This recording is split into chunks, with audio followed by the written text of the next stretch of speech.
علیکم ورحمۃ اللہ۔ میں آپ کا میزبان Raees Ahmed Saeedi network channel میں آپ سب کا تہہ دل سے استقبال کرتا ہوں۔ دوستو، سیرت کوئز کمپٹیشن کا یہ 20واں پارٹ ہے، 20واں حصہ ہے۔ اس سے پہلے ہم نے 19واں حصہ سماعت کر لیا ہے۔ دوستو، سیرت پر ہم پوری سیرت پر ویڈیو سیریز بنا رہے ہیں اور اس میں آپ سب کی ہمیں بہت زیادہ توجہ اور مدد کی ضرورت ہے۔ اسی لیے دوستو، اپنے دوست و احباب تک اس کو زیادہ سے زیادہ شیئر کریں اور ہمارے چینل کو اگر سبسکرائب نہیں کیے ہیں تو سبسکرائب کریں۔ ویڈیو اگر پسند آئے تو ضرور لائک کریں۔ دوستو، اگر آپ ہماری حوصلہ افزائی کرتے ہیں، کیونکہ یہ نیکی کا کام ہے اور نیک کام میں اپنے بھائی کی حوصلہ افزائی کرنا، اپنے بھائی کو انکریج کرنا بہت بڑی بات ہوتی ہے۔ یہ جگر مردے کی بات ہوتی ہے کہ آپ ہمارے لیے صرف دین کی تبلیغ و ارشاد کے لیے، ایک نیک کام، ایک خیر کام کے لیے ہماری آپ حوصلہ افزائی کر رہے ہیں۔ اس لیے دوستو، آپ کو بھی ثواب ملے گا اور اگر ہماری نیت اچھی ہے تو ہمیں بھی اللہ تبارک و تعالیٰ اجر و ثواب سے نوازے گا۔ تو آپ اپنے بھائی کی حوصلہ افزائی ضرور فرمائیں۔ تو آئیے شروع کرتے ہیں۔ جب دوسری بیعت عقبہ مکمل ہو گئی، اسلام کفر و جہالت کے لق و دق صحرا میں اپنے ایک وطن کی بنیاد رکھنے میں،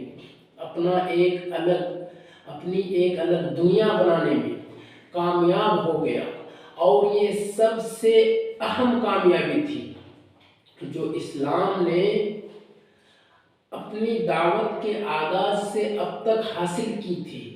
رسول اعظم صلی اللہ علیہ وسلم نے مسلمانوں کو اجازت و رحمت فرمائی کہ اب وہ اپنے وطن کی طرف ہجرت کر جائیں۔ بیعت عقبہ کے بعد ہجرت کے معنی یہ تھے کہ سارے مفادات کو تج کر کے، چھوڑ چھاڑ کر کے اور مال کی قربانی دے کر کے محض جان بچا لی جائے، اور وہ بھی یہ سمجھتے ہوئے کہ یہ جان بھی خطرے کی زد میں ہے۔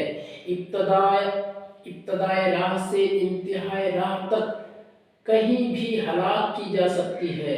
کفار و مشرکین طاق میں لگے ہوئے ہیں، شیطان ہمارے طاق میں لگے ہوئے ہیں، ہمیں کہیں بھی جانی نقصان پہنچا سکتا ہے۔ چنانچہ پھر سفر ایک مبہم مستقبل کی طرف ہے۔ معلوم نہیں آگے چل کر ابھی کون کون سے مصائب، غم اور الم رونما ہوں گے۔ مسلمانوں نے یہ سب کچھ جانتے ہوئے ہجرت کی ابتدا کر دی۔ ادھر مشرکین نے بھی ان کی روانگی میں رکاوٹیں کھڑی کرنی شروع کی، کیونکہ وہ سمجھ رہے تھے کہ اس میں خطرات پوشیدہ ہیں، مضمر ہیں۔ ہجرت کے چند نمونے آپ کے سامنے پیش خدمت ہے، میں پیش کرنے جا رہا ہوں۔ آپ اس سے سمجھ سکتے ہیں کہ مسلمان جو حضور صلی اللہ تعالیٰ علیہ وسلم پر ایمان لا چکے تھے، کس طریقے سے ان کا ایمان مضبوط ہو گیا تھا اور کس طریقے سے حضور صلی اللہ تعالیٰ علیہ وسلم کی ایک صدا پر اپنی جان قربان کرنے کے لیے تیار ہو گئے تھے۔ سب سے پہلے مہاجر حضرت ابو سلمہ رضی اللہ تعالیٰ عنہ تھے۔ انہوں نے ابن اسحاق کے بقول بیعت عقبہ کبریٰ سے 1 سال پہلے ہجرت کی تھی۔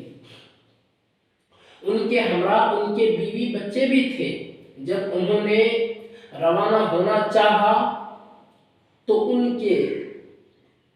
کے سسرال والوں نے کہا کہ یہ رہی آپ کی جان، اس کے متعلق تو آپ ہم پر غالب آ گئے، لیکن یہ بتائیے کہ یہ ہمارے گھر کی لڑکی ہے۔ یعنی وہ جہاں پہ شادی کیے تھے، اب بات اس پر بنائی تھی کہ یا تو ان کو چھوڑ کے جائیے، اور اگر ان کے ساتھ رہنا چاہتے ہیں تو ہمارے دل پر رہیے۔ چنانچہ آخر کس بنا پر ہم آپ کو چھوڑ دیں کہ آپ اس شہر سے شہر گھماتے پھریں؟ مطلب ہم نے اپنی بیٹی کو آپ کے ساتھ اس لیے شادی دلائے ہیں کہ اس کے ساتھ آپ رہیں، اس کو شہر گھمانے کی ہم اجازت نہیں دیتے ہیں۔ چنانچہ انہوں نے ان سے ان کی بیوی چھین لی،